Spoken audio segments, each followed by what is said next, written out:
Bonjour Olivier Binet, ou rebonjour pour les gens qui ont suivi l'épisode précédent. Alors toi tu voulais montrer, on parlait d'internet des objets, c'est vrai que c'est pas toujours clair pour les gens, le monsieur et madame tout le monde. Et là tu voulais me dire, bah écoute, il y a moyen de connecter une personne physique, en l'occurrence toi, et un bar, un café, pour lui permettre de payer sans sortir d'argent finalement. Bah exactement, en fait on est sur le même principe du check-in et du paiement que je t'ai montré tout à l'heure. Tout à l'heure c'était moi, mon téléphone et un eurodateur. Là finalement c'est moi, mon téléphone et puis un système de caisse, en l'occurrence celui du café. Alors explique-moi en clair ce que ça veut dire. Tu rentres dans un café, bonjour madame. Bonjour madame, je suis à nouveau là, je suis en train de café, je suis à nouveau sur mon application. D'accord. Je trouve le café qui est là, ok, et à nouveau, juste dans le cloud, je vais descendre sur terre, tac. Tu te connectes. Je me connecte au café, je suis connecté au café. Ok. Pour l'instant c'est tout ce que j'ai à faire. Le café sait que je suis là. D'accord. Et ma photo va d'ailleurs apparaître dans le système du café. C'est une vieille photo, je vous préviens, j'étais barbu à l'époque. Et en fait, comment ça se passe ? Je vais lui commander un café, a coffee, please, Penelope. So if she sees, pardon, elle me voit, Ouais. et elle me dit, ok, bah, je vais facturer.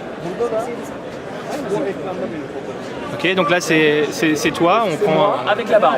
avec la barbe. Je voulais être comme toi à l'époque. Parfait, très bien. Donc là, depuis un écran, tu es facturé. Là, je suis facturé. D'accord. J'ai été payé et normalement, je reçois un email. Immédiatement, je reçois un email qui me dit que j'ai été facturé du montant, donc de mon café. D'accord. Est-ce que tu vois, il y a d'autres types d'applications? Alors l'application, on a parlé tout à l'heure notamment d'eurodateur et de parcomètre. Là, tu parles de paiement. Alors je sais qu'il y avait d'autres types d'expériences avec ou sans vous. D'ailleurs, je pensais à Starbucks notamment qui permettait de faire ça, du paiement directement en magasin.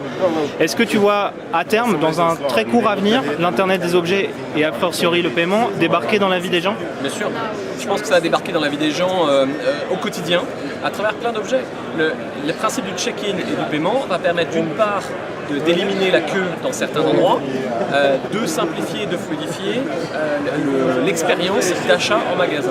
C'est au-delà du paiement, hein. On va révolutionner la façon d'acheter en magasin. Et ça maintenant, c'est aux commerçants, aux marques, d'inventer l'expérience qui va avec ces modes de check-in et ces modes de paiement.